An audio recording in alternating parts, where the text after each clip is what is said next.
Here at Anytime Garage Doors, we often get phone calls asking us how to change the battery in these guys. So what you're going to need is, you could even use this. Screwdriver is kind of a good thing to have. Other than that, here, these are the batteries you're going to want to get. So, looking here, you can pry this guy open.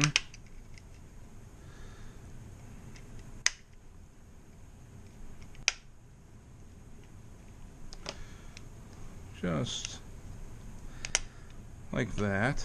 The battery's in here.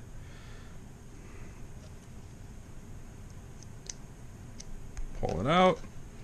There. Grab it out of there. Go right ahead. Put that back in. Make sure that these buttons are lined up with these.